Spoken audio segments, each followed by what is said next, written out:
In the name of the father and of the son and of the holy spirit amen. క్రైస్తవుని యొక్క ప్రార్థన దేవదేవుడు విశేషంగా యేసుక్రీస్తునందు విశ్వాసం ఉంచినటువంటి భక్తులకు ఇవ్వబడినటువంటి అనుగ్రహం. ఇటు ప్రార్థన యొక్క పరమార్థాన్ని నిజంగా మనము తెలుసుకోవాలన్నటువంటి తపన, తూష్ణ, ఆశ, ఆకాంక్ష, అభ్యాసము, పరిశోధన ఇవన్నీ కలిపి సల్పి మనము గమనించిన ఎడల, ప్రయత్నించిన ఎడల బహుశా కడలి యొక్క లోతును తెలుసుకోగలుగుతామేమో. కానీ పరమేశ్వరుడు మానవాళికి ఇచ్చినటువంటి ప్రార్థన యొక్క పరమార్థాన్ని అంత సులువుగా గ్రహించలేమేమో అన్నది ఒక బైబిల్ పరిశోధన పండితునిగా నాకున్నటువంటి స్వీయ అనుభవం.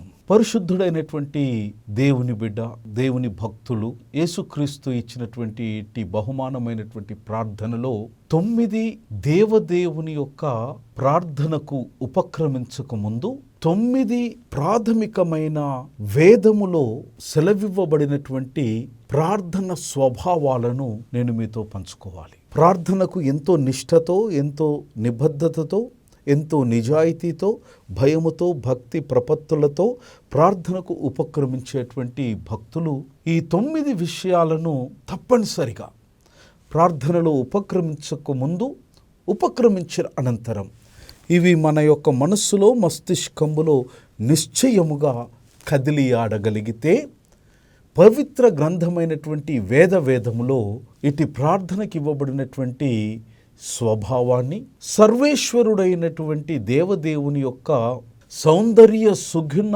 శోభితుని యొక్క స్వభావాన్ని మనం గ్రహించగలుగుతాం. Biblical prayer is characterized and motivated. స్వభావం ఒకవైపు, ప్రేరణ లేదా ఉత్ప్రేరణ ఒకవైపు. పరిశుద్ధ గ్రంథం వేదం సెలవిస్తున్న మాట, ప్రార్థనకు ఉన్నటువంటి తొలి స్వభావం ఏంటి అనంటే, భక్తుడు దేవదేవుని ప్రార్థనలో సమీపించినప్పుడు ఉండవలసినటువంటి మొట్టమొదటిది ఏంటనంటే the right attitude or right thinking. సరి అయినటువంటి వైఖరి, సరి అయినటువంటి సమాలోచన లేదా ఆలోచన లేదా దేవుని గురించినటువంటి సత్యమైనటువంటి విషయంను గురించినటువంటి జ్ఞానము కలిగి ఉండాలి.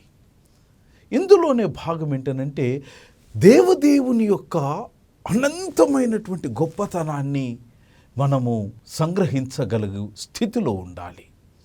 తర్వాత క్రీస్తు యొక్క సౌందర్యాన్ని, స్వభావ సౌందర్యాన్ని, సుందరుడైనటువంటి క్రీస్తు యొక్క స్వభావాన్ని మనం గ్రహించగలిగే పరిస్థితిలో ఉండాలి. ప్రార్థనకు ఉపక్రమించక ముందు వీటితో పాటు మనము కలిగి ఉన్నటువంటి స్థితి, అర్హత లేనటువంటి పరిస్థితులలో మనము పరమేశ్వరుని ప్రార్థనలో మనము సమీపిస్తున్నామన్నటువంటి విషయాన్ని మనం మనసులో జ్ఞప్తికి తెచ్చుకోవాలి. అంతేకాదు మన బలహీనతలను కూడా ప్రార్థనకు పూర్వము మనము మన ఆలోచనలో గ్రహించగలిగి ఉంటే ఏ స్థితిగతులలో మనము పరిశుద్ధుని మనము సమీపిస్తున్నాము అన్న విషయము మన యొక్క వెన్నులో అది వణుకును కల్పిస్తుంది. అట్టి వణుకు విధేయతకు దారితీస్తుంది. అట్టి విధేయత విశ్వాసానికి నీరు పోస్తుంది. కనుక ఈ 9 ప్రార్థన వేదానుసారమైనటువంటి స్వభావాలను మనము ఈ రోజున ఆలోచన చేస్తూ ఉన్నాం. ప్రథమమైనటువంటి సమాలోచన ఏంటి అనంటే an understanding of your own insignificance and sinfulness. ప్రార్థనకు నువ్వు ఉపక్రమించగానే నీకున్నటువంటి స్థితిగతిని, నీలో ఉన్నటువంటి ఏ యోగ్యత నీకు లేదని నీవు జ్ఞాపకం చేసుకోవాలి. రెండవది, నీ పాపపు స్థితిని నీవు జ్ఞాపకం చేసుకోవాలి. దేవదేవుడైనటువంటి యేసుక్రీస్తు పరమేశ్వరుని సన్నిధానంలోనికి నీవు కాలు పెడుతున్నావు, ప్రార్థనలో అక్కడ ఆ స్థితిలోనికి నువ్వు ప్రవేశింపబడుతున్నావు అనంటే ఎంత గొప్ప మహిమాన్వితుడైనటువంటి దేవదేవుని నువ్వు ఆశ్రయిస్తున్నావో జ్ఞాపకం చేసుకోవాలి. దీనిని పరిశుద్ధమైనటువంటి వేదములో సంకీర్తనకారుడు 8వ అధ్యాయం 3-4 వచనాలలో ఆ దేవదేవుని యొక్క మహిమాన్వితమైనటువంటి ప్రభావాన్ని అక్షర రూపాన్ని కల్పిస్తాడు. నీ చేతి పని అయిన నీ ఆకాశమును నీవు కలుగజేసిన చంద్ర నక్షత్రములను నేను చూడగా, అయ్యా నీవు మనుష్యుని జ్ఞాపకం చేసుకున్నటకు వాడు ఏ పాటివాడు, నువ్వు నరపుత్రుని దర్శించుటకు వాడు ఏ పాటివాడు. మరొక సంకీర్తనలో కీర్తనకారుడు మానవుని యొక్క స్థితిగతిని మాట్లాడుతూ 103వ సంకీర్తన 3-4 చరణాలలో ఈ విధంగా వారు బోధిస్తారు. యెహోవా, నీవు దోషములను కనిపెట్టి చూచిన ఎడల ప్రభువా ఎవడు నిలవగలడు? అయినను జనులు నీ యందు భయభక్తులు నిలుపునట్లు నీ యొద్ద క్షమాపణ దొరుకును. ప్రార్థనకి ఉపక్రమించక ముందు నీలో ఉన్నటువంటి నీ స్థితిని, నీలో ఉన్నటువంటి ఏ రకమైనటువంటి విశిష్టత లేనటువంటి నీ యొక్క గతిని, పాపాన్ని, పరిశుద్ధుడు పరమేశ్వరుడు యావత్ సృష్టికి జగద్రక్షకుడు అయినటువంటి దేవుని ముందు నీ స్థితిని, నీ గతిని నీవు నిర్మలంగా జ్ఞాపకము చేసుకుని దేవుని సన్నిధిలో ప్రార్థనకు ఉపక్రమించాలి. రెండవ వేదానుసారమైనటువంటి ప్రార్థన యొక్క స్వభావం, the knowledge that Jesus is your only access to father. యేసుక్రీస్తు మినహా దేవదేవుని సర్వేశ్వరుని సన్నిధానములోనికి ఎవ్వరూ కానీ, మీరు కానీ నేను కానీ, మనము ఎట్టి పరిస్థితుల్లో ఇటువంటి సర్వ సృష్టికి, సర్వభూమండలములంతటికీ సర్వేశ్వరుడు సర్వాధికారి అయినటువంటి దేవుని చెంతకు మన ప్రయత్నాల వలన, మనము చేసేటువంటి క్రియల వలన, కర్మ ఫలముల వలన మనము యెహోవా దేవుడి సన్నిధానములోనికి మనము చేరుకోలేము. కేవలము యెహోవా సన్నిధానములోనికి మనం ప్రార్థనలో ఆయనను సమీపిస్తున్నామనంటే యేసుక్రీస్తు ప్రభుల వారిని గూర్చినటువంటి పరిపూర్ణమైనటువంటి జ్ఞానమే మోక్షానికి సోపానమని జ్ఞాపకం చేసుకోవాలి. మోక్షనాథుడైనటువంటి యెహోవా దేవుని యొక్క సన్నిధిలో, అట్టి సాన్నిహిత్యములో, సంబోధనలో, సహవాసములో మనకు సంతోషము కలగడములో ప్రార్థన ద్వారా యేసుక్రీస్తును గూర్చినటువంటి పరిపూర్ణమైనటువంటి బోధన, పరిపూర్ణమైనటువంటి జ్ఞానము, పరిపూర్ణమైనటువంటి అభ్యాసమే మనల్ని ప్రార్థనలో తండ్రి చెంతకు తీసుకుని వెళ్ళగలుగుతుంది. దీనిని మనం పరిశుద్ధ గ్రంథంలో అనేక సందర్భాలలో చూస్తాం. పేతురు మొదటి పత్రిక 2వ అధ్యాయం 5వ వచనంలో మనం చూస్తాం, యేసుక్రీస్తు ద్వారా దేవునికి అనుకూలమగు ఆత్మ సంబంధమైన బలులను అర్పించుట, పరిశుద్ధుల యాజకులుగా ఉండునట్లు మీరును సజీవమైన రాళ్ల వలె నుండి ఆత్మ సంబంధమైన మందిరముగా కట్టబడుతున్నారు. దేవుని ఇంటిపైన మన గొప్ప యాజకుడు ఉన్నాడు గనక మనము యేసుక్రీస్తు ద్వారా దేవుని సన్నిధానంలోనికి వెళ్ళగలుగుతున్నాం. మూడవ స్వభావం, వేదమైనటువంటి బైబిల్ ప్రార్థన యొక్క స్వభావాన్ని ఈ విధంగా మనకు బోధన చేస్తూ ఉంది. Adoration for God because of his character and attributes. ప్రార్థనలో మనము సంగ్రహించవలసినటువంటి మరొక వేదం యొక్క ప్రార్థన స్వభావం ఏంటి అనంటే, దేవుని సన్నిధానంలోనికి నీవు ప్రవేశిస్తున్నప్పుడు దేవుని యొక్క మహిమాన్వితమైనటువంటి స్థితిని నీవు ఉచ్చరించాలి. రెండవది, నీవు మహిమపరచాలి. ఆయన ఉన్నటువంటి స్థితిని నీవు గణపరచాలి. నీవు దేవదేవుని సన్నిధానంలో కీర్తించాలి. దీనిని భక్తుడు ద్వితీయోపదేశ కాండం 32వ అధ్యాయం 1-4 వచనాలలో మనం గమనిస్తాం. అక్కడ దేవుని ఎంత గొప్పగా అభివర్ణించినాడు మోషే భక్తుడు అనంటే, అయ్యా మీరు నా కోట, నా కొండ, you are my rock, his work is perfect. దేవా నీవు చేసినటువంటి పని అనిర్వచనీయం, అద్వితీయం, అంతే.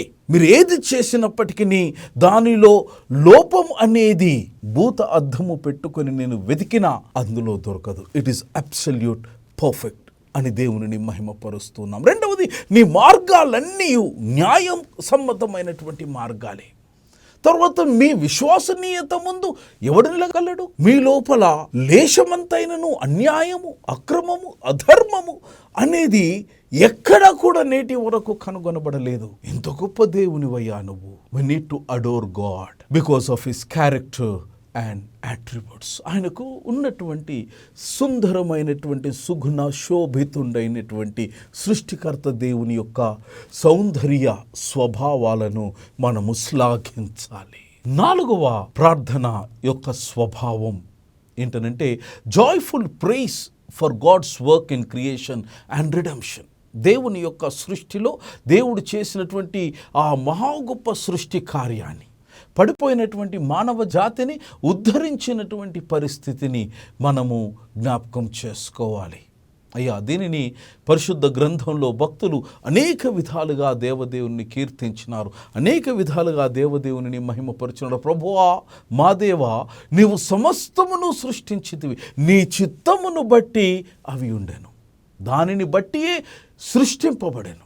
కనుక నీవే మహిమ, ఘనత, ప్రభావములు పొందనర్హుడవని చెప్పుచు తమ కిరీటములను ఆ సింహాసనము ఎదుట వేసిరి. సంకీర్తనకారుడు ఇటు విషయాన్ని మనకు ప్రబోధం చేస్తూ ఉంటాడు. దేవదేవుని యొక్క కార్యాలు మానవుని యొక్క నేత్రానికి, దాని యొక్క సౌందర్యానికి వర్ణించడానికి, అభివర్ణించడానికి, అక్షర రూపము దాల్చడానికి కూడా మానవునికిలో ఉన్నటువంటి జ్ఞానము, మస్తిష్కంలో పొందపరచబడినటువంటి పరిజ్ఞానము దేవుని వర్ణించడానికి సరిపోవు. ఇది ప్రార్థనలో మనము గ్రహించాలి. నంబర్ 1, ప్రార్థనలో ఉన్నటువంటి 9 స్వాభావికమైనటువంటి స్వభావాలు. You need to understand of your own insignificance and sinfulness. మన స్థితిని, మన గతిని మనము దేవుని సన్నిధానములో గ్రహించి ప్రార్థనకు కూర్చోవాలి. రెండవది, యేసుక్రీస్తును కూర్చున్నటువంటి పరిపూర్ణమైనటువంటి జ్ఞానము మాత్రమే మనల్ని యెహోవాను తండ్రి అని సంబోధించడానికి మనకు కావలసినటువంటి ఒక మార్గాన్ని చూపిస్తుందన్న సత్యము మనము మర్చిపోకూడదు.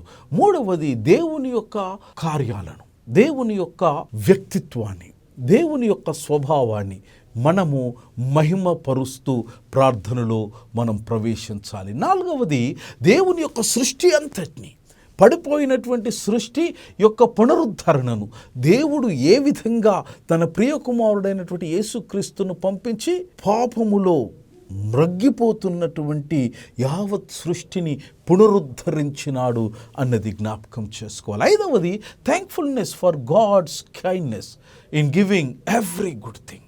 దేవుడు నీకు అనుగ్రహించినటువంటి ప్రతి మంచి విషయాన్ని పేరు పేరున, అణువు అణువున జ్ఞాపకము చేసుకుని దేవదేవునికి మనము కృతజ్ఞత కలిగి బ్రతకడానికి మనము సిద్ధపడి ఉండాలి. It's way we express thanks to God. ప్రార్థన అనగా, దేవా, ఇన్ని చేసినటువంటి వాడవు, ఏమిచ్చి నా రుణాన్ని నీకు నేను తీర్చుకుందును. దీని యాకోబు యొక్క పత్రికలో మనం చూస్తూ ఉంటాం.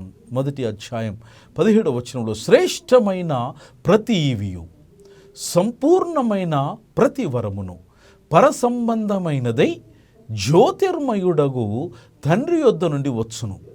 ఆయన యందు ఏ చంచలత్వమైనను గమనాగమనముల వలన కలుగు ఏ ఛాయ అయినను లేదు. దీనిని పరిశుద్ధులైన పౌలు హెబ్రీలకు ఉత్తరాన్ని వ్రాస్తూ ఆ పుస్తకంలో ఈ విధంగా వర్ణిస్తాడు. కాబట్టి ఆయన ద్వారా మనము దేవునికి ఎల్లప్పుడూ స్తుతియాగము చేయుదము, అనగా ఆయన నామము ఒప్పుకొనుచు జిహ్వ ఫలమును అర్పించుదము. Thankfulness for God's kindness in giving every good thing. మనం పొందినటువంటి ప్రతి మేలు వెనుక దేవునికి మనము కృతజ్ఞతలు చెల్లించడానికి ప్రార్థనలో మనం ఉపక్రమిస్తాం. 6వ గొప్ప అంశం స్వభావం. బైబిల్ అనుసారంగా ప్రార్థన యొక్క 6వ స్వభావం ఏంటంటే, a sense of your need of strength to fight against specific sins. విశిష్టమైనటువంటి రీతిలో ప్రత్యేకమైనటువంటి మన బలహీనతల మీద మనకు దేవుని యొక్క బలమును ప్రసాదించమని ప్రార్థించి మన ప్రతి బలహీనతను అధిగమింప చేసుకోవడానికి కావలసినటువంటి ఆత్మస్థైర్యము పొందడానికి ప్రార్థన చేయాలి. Every human being is weak my friends. We all are weak in one way or the other. మనకు అందరము బలహీనతలో మనము బంధింపబడి ఉన్నాం, బలహీనతలో మనము క్షోభను పడతా ఉన్నాం. అయితే మన బలహీనతలను చూచి ముఖము చాటు చేసుకునే దేవుడు యేసు క్రీస్తు కాడు. ఎందుకంటే మన బలహీనతలు మనకంటే ఎక్కువగా యేసుక్రీస్తు ప్రభువు వారికి తెలుసు గనక ఎవరైతే ఆయన శరణుజొచ్చి అయ్యా ఈ బలహీనతల నుంచి నేను బయటకు రాలేకపోతున్నా, దయచేసి నా యందు దయదలంచు, శరణు దేవా త్రాహిమాం దేవా నా యందు కనికరించు అని ప్రార్థన చేస్తే నిశ్చయముగా ఆయన అట్టి బలహీనతలో నుంచి అధిగమింపచేసే ఆత్మస్థైర్యాన్ని ఇస్తారు. స్వయంగా వారే సెలవిచ్చినారు మనకు. ఇటు బలహీనతల కొరకు మీరు కావలసినటువంటి బలాభివృద్ధి కలుగ చేయువాడను నేనే. మీరు ప్రార్థన చేయండి, మీ ప్రతి బలహీనతలో నేను బలముగా మీ ప్రక్కన ఉంటానని. మీరు శోధనలో ప్రవేశించకుండానట్లు మెలకువగా ఉండి ప్రార్థన చేయండి అని శిష్యులతో చెప్పినాడు. అప్పుడు శిష్యుడు ఇచ్చినటువంటి మాట ఏంటంటే, అయ్యా ఆత్మసిద్ధమే కానీ శరీరం బలహీనమని పేతురుతో చెప్పాను. ప్రార్థన యొక్క 6వ స్వాభావికమైనటువంటి దాని స్వభావం ఏంటి అంటే, a sense of your need of strength to fight against sin. నీ బలహీనతల మీద పోరాటం చేయడానికి దేవదేవుడు నీకు బలాభివృద్ధిని కలుగ చేయడానికి ప్రార్థనలో నువ్వు ఉపక్రమించాలి. 7వ ప్రార్థన యొక్క స్వభావం humble trust as you ask your father to meet every need. వినయముతో, విధేయతతో, విశ్వాసముతో దేవుని యొక్క సన్నిధానములోనికి వెళ్ళి నీ వినతిని నీవు తెలియచేయాలి. అలా వినతిని తెలియచేసినటువంటి విశ్వాసి యొక్క విలాపమును ఏనాడు విశ్వనాథుడు ఆయన ఎన్నడూ కూడా కాదు, లేదు అనేది దేవుని యొక్క నిఘంటువులో లేవు మిత్రమా. ధైర్యం వహించండి, ధైర్యం కూడగట్టుకనండి. మీకు కావలసిన ప్రతిదీ దేవదేవుని సన్నిధానములో మీకు జవాబు మంచి కొరకైనదై ఆయన సన్నిధానములో ఉన్నది. దేవునికి అసాధ్యమైనది ఏదీ లేదు. దీనిని ఇర్మియా గ్రంథం 32వ అధ్యాయం 17వ వచనంలో మనం చూస్తాం. యెహోవా ప్రభువా, సైన్యములకు అధిపతియగు యెహోవా అను పేరు వహించువాడా, శూరుడా, మహాదేవా, నీ అధిక బలము చేతను దాచిన బాహుబ చేతను భూమి ఆకాశములను సృజించితివి, నీకు అసాధ్యమైనది ఏదీ లేదు. మిత్రమా, ప్రార్థనలో ఆయన సన్నిధిలోనికి వెళ్తున్నప్పుడు దీనిని విశ్వసిస్తున్నావా? నీ యొక్క మదిలో ఇట్టి విశ్వాసంతో నింపబడుతుందా? I'm the Lord Yahweh, is anything too hard for me? No, no, not at all. Nothing is impossible for you Lord. ఆకాశము కింద, ఆకాశం మీద సమస్తమైనటువంటి భువన భాండములన్నిటిలో ప్రభువా మీకు అసాధ్యమైనది ఏదీ లేదు. కేవలము మాట సెలవివ్వగానే శూన్యములో నుంచి సృష్టికి ప్రాణము పోసినటువంటి ప్రదాతవు నీవు కాదా? నాకున్నటువంటి సవాలు, నాకున్నటువంటి సమస్య అయ్యా మీ దృష్టిలో, మీ నేత్రములో అది మచ్చుకైనను అణువు కంటే కూడా చిన్నది కాదా? You can do it my friend. దేవా, నా కొరకు నువ్వు చేయగలుగుతావు. నా యందు కనికరము చూపియో, నా యందు అనురాగాన్ని చూపియో. నాకు మీ యొక్క అనుగ్రహానికి పాత్రునిగా నన్ను ఎంచండి ప్రభు.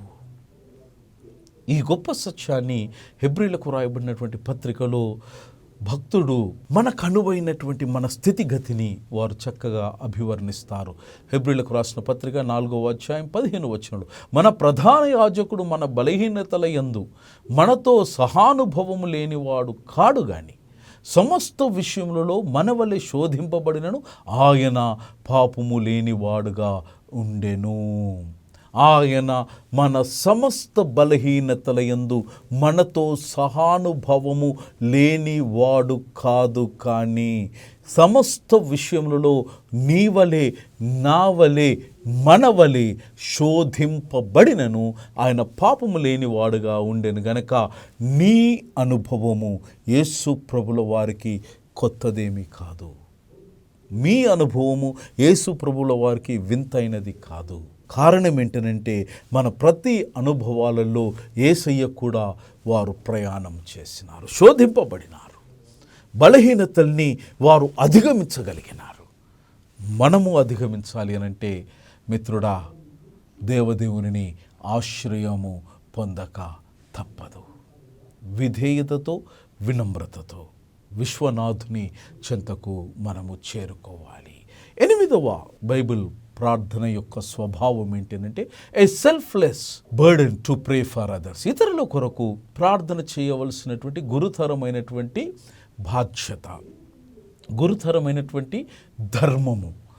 ప్రతి ప్రార్థన వీరుని యొక్క, ప్రతి ప్రార్థన వీరురాలి యొక్క వారి యొక్క గురుతర ధర్మమని జ్ఞాపకం చేయబడుతుంది. ప్రార్థనకు ఉపక్రమించినప్పుడు నిష్కామ కర్మతో, ఏది ఆశించకుండా, ఏ ఆపేక్ష లేకుండా, తిరుగు నీ ప్రార్థనకు ఏ రకమైనటువంటి లబ్ధిని నీ మనస్సులో, ఆలోచనలో నీ దరికి కూడా రానివ్వకుండా సకర్మకమైనటువంటి సదుద్దేశముతో ఇతరుల కొరకు ప్రార్థన చేయమని స్వయంగా లోకనాథుడు, లోకానికి గురువు అయినటువంటి యేసుక్రీస్తు దేవుని యొక్క గురు ఉపదేశమై ఉన్నది. వారు ఈ విషయాన్ని తెస్సలోనికలకు రాస్తున్నటువంటి మొదటి ఉత్తరములో భక్తుడు మరి సెలవిస్తూ ఉంటాడు. సహోదరులారా, మా కొరకు ప్రార్థన చేయండి. యావత్ విశ్వంలో 1000 మంది ఈ రోజున నీ ప్రార్థన కొరకు ఎదురు చూస్తూ ఉన్నారు. 1000 మంది కన్నీరు కారుస్తున్నారు, నా కొరకు ఎవరు ప్రార్థన చేస్తారని, నన్ను ఎవరి ప్రార్థన వలన నాకు ఆదరణ కలుగుతుందని. అందుకే భక్తుడు చాలా అద్భుతంగా సెలవిస్తాడనంటే, మా కొరకు ప్రార్థన చెయ్యండి, ప్లీజ్ ప్రే ఫర్ మీ. దీనిని తెస్సలోనికలకు రాసినటువంటి 2వ పత్రిక 1వ అధ్యాయం 11వ వచనంలో కూడా మనం చూస్తాం.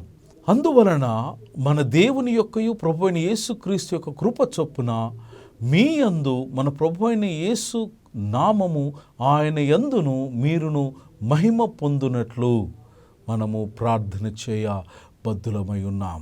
ఇంతటితోనే కాదు, యేసుక్రీస్తు ప్రభుల వారు స్వయంగా వారు చేసినటువంటి గురు బోధలో యావత్ విశ్వంలో తొలిసారిగా ఒక నూతనమైనటువంటి బోధ, మానవత్వాన్ని బ్రతికించడానికి దేవుని యొక్క బోధగా చేసినటువంటి అటు బోధ యొక్క సారాంశం మత్తయి సువార్త 5:44లో మనం చూస్తాం. నేను మీతో చెప్పున్నదేమనగా, మీరు పరలోకమందున్న మీ తండ్రికి కుమారులై ఉన్నట్లు మీ శత్రువులను ప్రేమించుడి, మిమ్మును హింసించు వారి కొరకు ప్రార్థన చేయుడి. శత్రువుల కొరకు ప్రేమించడం, హింసించు వారి కొరకు ప్రార్థన చేయడం, దీని అడుగు జాడలలో నడిచినటువంటి పరిశుద్ధులైనటువంటి పౌలు తిమోతి గారికి రాసినటువంటి అధ్యాయాలలో అక్కడ పౌలు గారు చాలా గొప్పగా వ్రాస్తారు. ఏమంటారంటే, రాజుల కొరకు ప్రార్థన చేయండి, మనుషులందరి కొరకు ప్రార్థన చేయండి, అధికారుల కొరకు ప్రార్థన చేయండి, విజ్ఞాపన ప్రార్థనలు చేయండి, యాచనలను కృతజ్ఞతాస్తుతులు చేయవలనని హెచ్చరించుచున్నాను. It is a warning. Don't eliminate these people from your prayers. When you pray for yourselves, as you adore God, as you think of your state, as you come into His presence, as you seek for your own personal needs, in a similar way, my friends, there are something which are must obligated to pray for the people, for your enemies, for the authorities. వారి కొరకు ప్రార్థన చేయబద్ధుడవై ఉన్నావు. 9వ స్వాభావికమైనటువంటి సిద్ధాంతం Bible అనుసారణీయమైనటువంటి ప్రార్థనలు ఏంటంటే, a thirst for increasing spiritual wisdom and understanding. దేవదేవుని యొక్క ఆధ్యాత్మికమైనటువంటి జ్ఞానం కొరకు, దేవదేవుని యొక్క ప్రతి దిన దైనందిక ప్రత్యక్షత కొరకు, దానిని అర్థము చేసుకోవడానికి, వీక్షించడానికి కావలసిన నేత్రముల కొరకు, సంగ్రహించడానికి కావలసినటువంటి చక్కని పవిత్రమైనటువంటి కల్మషము లేనటువంటి ఆత్మ కొరకు, జ్ఞానము కొరకు మీరు ప్రార్థన చేయాలన్నది వేదములో ప్రార్థనకు కలిగి ఉన్న స్వభావము. దీనిని సంకీర్తనకారుడు 119వ సంకీర్తన 18వ వచనంలో మనం చూస్తాం. ఓపెన్ మై ఐస్, అయ్యా నా నేత్రాలను తెరవండి, that I may behold wonderful things from your law. నీ యొక్క ధర్మశాస్త్రములో కలిగి ఉన్నటువంటి అద్భుతకరమైనటువంటి అనిర్వచనీయమైనటువంటి కార్యాలను, క్రియలను, మీ సృష్టిని, మీ అందాన్ని, ప్రభా సౌందర్యాన్ని మీరు ఆ సింహాసనంలో సకల సుగుణ శోభితుండుగా మీరు విరసిల్లుతూ ఉంటే, అయ్యా అట్టి సౌందర్యాన్ని తిలకించడానికి కావలసినటువంటి ఆత్మీయ నేత్రములను, ఆత్మజ్ఞానాన్ని ప్రసాదించమని ప్రార్థన చేస్తున్నాడు. సొలొమోను మహారాజు సామెతల గ్రంథంలోనే వారు చేసినటువంటి అభ్యర్థనలో 3-5 వచనాల్లో మనం చూస్తాం. నీ ధర్మశాస్త్రమునందు ఆశ్చర్యకరమైన సంగతులు చూచినట్లు నా కన్నులు తెరువుము. తెలివికి మొర్రపెట్టిన ఎడల, వివేచనకై మనవి చేసిన ఎడల, వెండిని వెదికినట్లు దాని వెదికిన ఎడల, దాచబడిన ధనమును వెదికినట్లు దాని వెదికిన ఎడల, యెహోవా యందు భయభక్తులు కలిగి ఉండుట ఎట్టుదో నీవు గ్రహించెదవు. దేవునిని కూర్చిన విజ్ఞానము నీకు లభించును. పవిత్ర గ్రంథం మనకు ప్రబోధం చేస్తున్నటువంటి ప్రార్థన యొక్క 9 ప్రాథమికమైనటువంటి స్వభావాలలో మన యొక్క స్థితిని, మన గతిని మనము ప్రార్థనకు ఉపక్రమించక ముందు మనల్ని మనము గుర్తించుకోవడం, గ్రహించడం ప్రథమం. రెండవది, యేసుక్రీస్తు గురించినటువంటి సంపూర్ణమైనటువంటి జ్ఞానాన్ని సముపార్జించడం. తృతీయం, దేవదేవుని ప్రార్థనలో సమీపిస్తూ ఉన్నప్పుడు దేవుని యొక్క స్వభావాన్ని, ఆయనకు ఆపాదించబడినటువంటి అనేక రకములైనటువంటి అట్టి మహిమాన్వితమైనటువంటి గొప్పతనాన్ని, అభివర్ణన మనము స్తుతిగా, కీర్తనగా ఆయనను మహిమపరచడం తృతీయం. చతుర్థం, 4వ విషయం ఏంటంటే యేసుక్రీస్తు దేవుల వారు చేసినటువంటి ఈ సమస్తమైన రమ్యమైనటువంటి సృష్టి, ఆ పడిపోయిన సృష్టిని తిరిగి పునరుద్ధరించినటువంటి వైనాన్ని సంతోషముతో ఆలాపన చేయడం 4వ స్వభావం. 5వ స్వభావం ఏంటనంటే దేవుడు మనకు సమకూర్చిన సమస్తమైనటువంటి మేళ్లను బట్టి, దేవుని యొక్క దయార్థ హృదయమును బట్టి, అణువులో నీవు గ్రహించినా గ్రహించకపోయినా దేవుడు నీ పట్ల, నీ కొరకు వ్యక్తిగతంగా చేసిన ప్రతి మంచి పని కొరకు దేవునికి కృతజ్ఞత మనం వ్యక్తం చేయడం. 6వ స్వభావం ప్రార్థనది.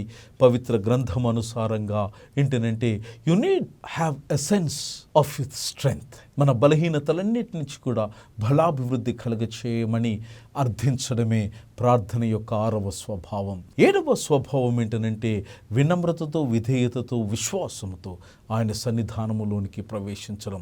8వ స్వభావము ప్రార్థనకు పవిత్ర గ్రంథమైనటువంటి వేదము, బైబిల్ అనుసారంగా నిష్కామ కర్మతో ఇతరుల కొరకు బాధ్యత కలిగి ప్రార్థించడం.